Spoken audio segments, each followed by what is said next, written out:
Or like the dog, like when you talk to your dog, goes, the dog, zoom in and out while he's talking. I'm getting motion sickness and I'm sitting in the chair. It's weird. Okay. I'm supposed to look at you. You're I'm not. talking. You don't exist. Brian can ask questions, but when you answer a question, you're answering to me. Okay.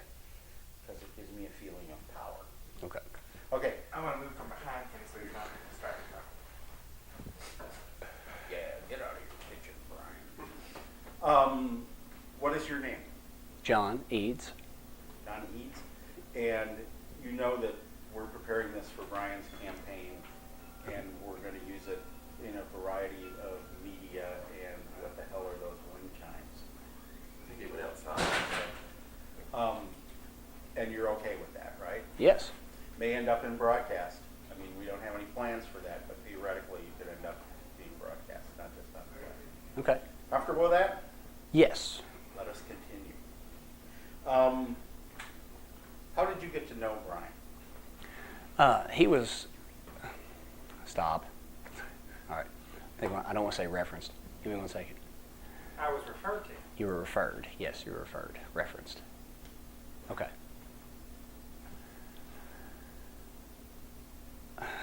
How did you get to know Brian? He was referred to me by family, and he was the only lawyer that I really was recommended in Louisville. I was new here at the time, and I didn't know anybody, and I didn't really, I was still learning my way around, and he was the only one that came up. Why did you need a lawyer? I was going through issues with my son's mother and I. She was going to be deployed to Afghanistan, and we were having trouble working out a custody issue with him and what was best for him. You want me to elaborate, don't you? I do. Okay. All right. I don't know how short you want it to be or how long you want it to be. I can be long. We'll cut that off. Okay. John can do long, yeah. We're paid by the hour. Okay. All right. We can try that again then. Ask me one more time. Sorry. Okay. Why did you need a lawyer? My son's mother and I were having custody issues as far as time sharing. She was going to be deployed to Afghanistan, and we were not seeing eye to eye on what was best for him, both our son, and what was best for his needs being met, as far as schools, as far as just who was going to take care of him while she was gone. And we just couldn't meet in the middle anywhere. So how was it? I mean, hiring a lawyer is not a real comfortable thing. How was it as you came into this system, as you came into Brian's office? And was it stressful? Was it? I mean, how was it? No, it was very comfortable. I remember one of the first things he asked me was, what is something that she can use against you? Tell me about yourself. And I told him, I said, I'm a clean slate. There's no skeletons in my closet. There's no issues. It's just the simple fact that we don't see eye to eye on what's best for his needs. It's not anything personal against her or against me. There's no grudges. It's just we need to do what's best for our child. And that's what I wanted. That's what I always wanted. And I was just perfectly fine with my son's mother taking care of him. But if she's going to be deployed, who's going to be there for him? Who's going to meet his needs? And that's really what brought everything about. Okay, so you go in and you meet with Brian, and then you're in the system. You're going through this. Tell me a little bit about how family court works. Sorry. All right, give me a second.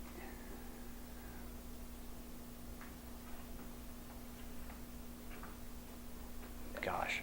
And you don't have to get into the technical aspects of the court. We got a lawyer who did that for us. But just from your perception, I mean, this bureaucracy has filled a role in your life. I mean, what is that? Well, for me, it's just a lot of, hurry up and wait. As far as when you first get to the courtroom, it's kind of nervous. You're nervous. You don't really know exactly what's going on. Your name is called when you're supposed to enter in, and Brian was there every step of the way. Just basically explaining things. This is nothing to worry about. This is just a preliminary. a hearing we're having, and this is what we're going to discuss. You're probably not going to be called to say anything.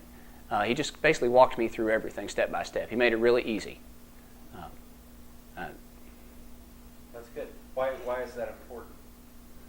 Because I didn't want to do anything. Well, stop.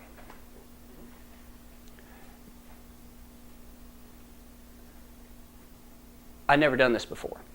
And my son, is really important. His life's really important and what's best for him. And I didn't want to screw up. I didn't want to make a mistake. I didn't want to do something that was going to harm him as far as just getting through this. Because I already knew going into court that the odds were stacked against me. I knew that, 9 times out of 10, in the eyes of the court, they agree with the mother. And I just wanted to get through the fact that we wanted what was best for him, and I wanted to be able to present that. Was Brian faithful to that? Was he?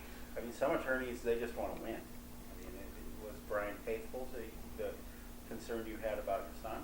Yes, he took a personal interest in our case. He was always checking in as far as how Paul David was doing, as far as school or how the visits were going, how pickup was going and drop-off was going. He always said, call if you ever have an issue or you ever have a question, call. Feel free to call. Wow. Mm-hmm. I got a lawyer that's not that nice. Okay, so you go through this.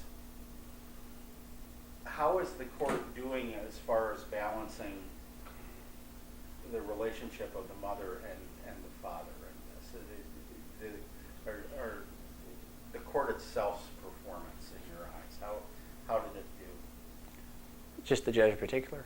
Yeah.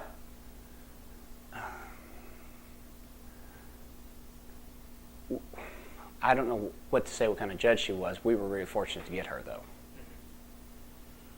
So now you say that you were real fortunate to get there. What are the attributes of that judge that made you feel fortunate? What makes a good judge? Is what Tom's getting. What made her a good judge? Yeah. 'Cause Okay. he's gonna try to tie that into me. Yep. Hey, trade secrets. Okay. I know where you're going. I just want to frame what I'm saying. Sure. Yeah.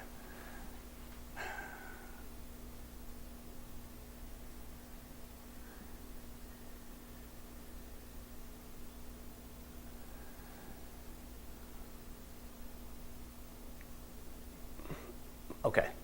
Ready? What was it that made that judge a good judge?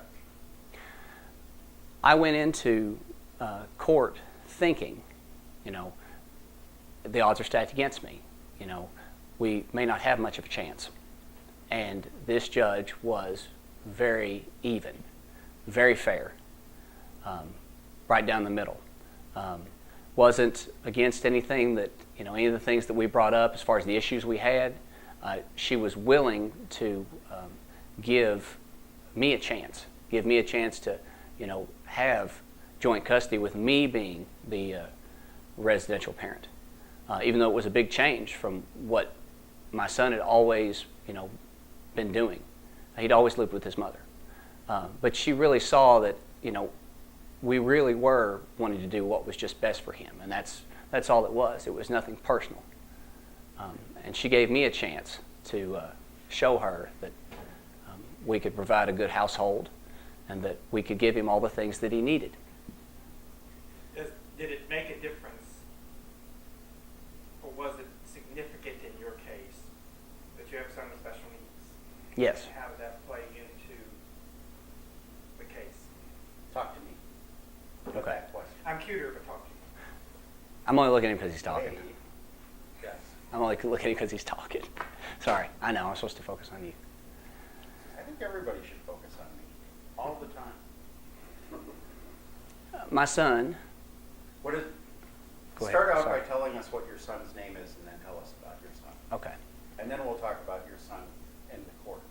okay. Okay? But just tell me about your son. My son's name is Paul David, and he is a special needs child. He is diagnosed with Asperger's syndrome.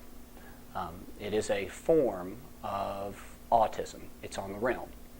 And children with autism are high functioning, very affectionate, have trouble though focusing, sitting still for more than just a few moments. The best thing for children that have Asperger's syndrome is routine. Getting them on a pattern every day, structure. That's the most important thing for working with children with Asperger's. Okay, so the tumult of a custody battle seems like exactly the wrong thing to put a kid like that into. Yes, especially right in the middle. The last thing we wanted to do was have him in the middle of the whole thing. For me, it was just something that needed to be decided between the parents. And when we couldn't work that out, then we went to the lawyer so they could work it out. I never wanted him to be a part of the court. Children don't need to be in that. What can the lawyers do to keep the children out of it? How did Brian manage that it was helpful in that way? We, I don't know what it's called. What did we do where we went and we hashed out Mediation? Yes, yeah. Except we were dealing with a crazy person. What's that called? Just called mediation? Okay. You ready? We're going to make them go out in the garage. Yes. Some of this, you got to remember, some of this is like 4 years ago, so I'm trying Sure, to. Okay. sure. I don't remember all the names. One of the things that he did was recommend mediation. And mediation was where my son's mother and I and our lawyers all go and work with a mediator in separate rooms to hash out our differences, to try to come to an understanding so we could work things out. Did that work? No, my son's mother was, Immune to mediation. yes. Just something funny. You wanted to know something funny about family court. I called John once, check in on PD, and I said, well, in the House PD, he said he's great because that bitch is serving our country in Afghanistan. She in the Army? Yeah, I need to talk to you about that. She's a captain now. She got promoted. Maybe she'll lose. She is going to Virginia in May for 6 months for her next assignment. So And they can maybe count as that- child support. they are that too, and they already said that she already said she's probably may not get to stay in the state.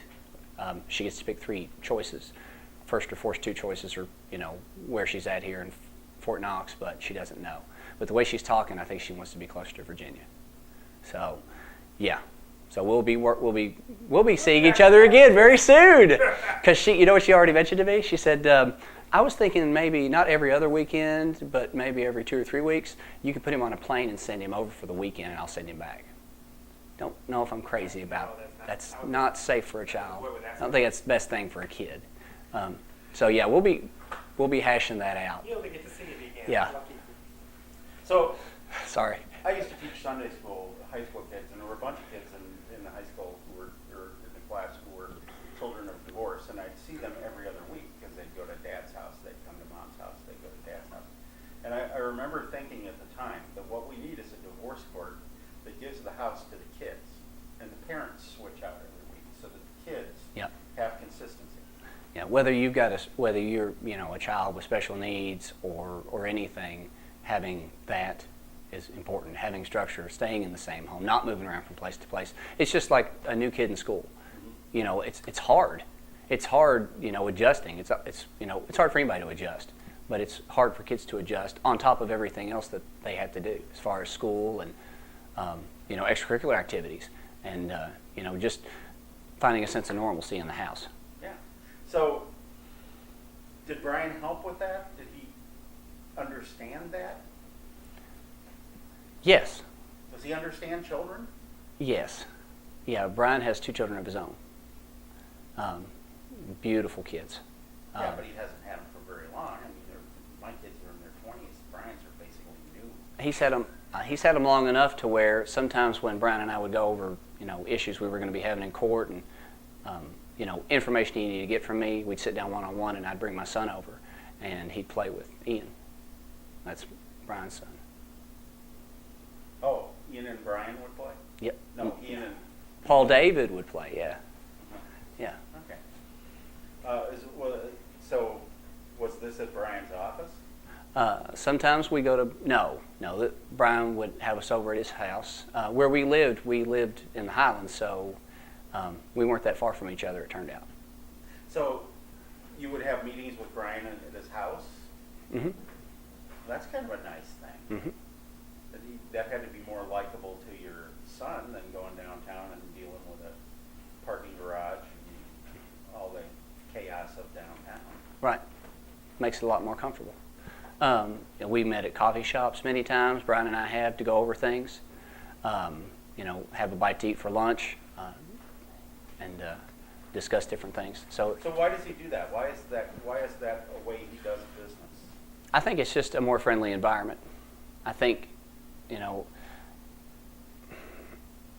he could tell I was nervous because I've never done this before, and I was worried. And I think that was one of the ways to make me feel at ease or make me calm and be able to get to the root of things, as far as what was going to be happening ahead, and everything he needed to know about her, everything he needed to know about me, so that way he could better understand my case. So, one of the things people don't like about getting involved in legal proceedings is the inhumanity of it. You're a case number. You're just shuffling through the system. Did you feel that way? I never felt like that, not once. I always felt like a friend. Even in the beginning, when we sat down for the initial consultation at his office, it was very laid back.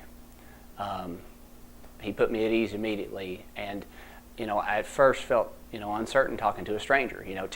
Coming to I know he's a lawyer. I know what I'm here for, but at the same time, I'm about to just share a whole bunch of personal things with you, and tell you my goals as far as what I want best for my child, and if we can make that possible. And that's hard, but he never once made me feel uncomfortable, and when I would speak to him, it was like talking to a friend. Did the court itself make you feel like a number as opposed to? Yes. Did it? So is that an inevitable part of that experience, or was that something that the court could work on? It can be. I think more so it just depends on, the judge and just the whole environment. I think it depends on, who's running things. So what's the difference between, let's do some supposition here, between the far reaches of bureaucracy in the courts where you're just getting shuffled through, and who cares, and I don't know, going on the Oprah Winfrey show or something where everybody cares about you. A judge has to split that difference, because the judge has got to have some tough. Right. And at the same time, the judge is trying to get to know you, because the judge is hearing two different arguments from two different people, and somebody's somebody telling the truth and somebody not telling the truth, because somebody's saying one thing and somebody else is saying the other. So the judge is at the same time trying to learn you, and learn exactly what it is, what is best for the child, because that's what it all boils down to. Pause for a second, we'll let Alan. Okay. No. You can go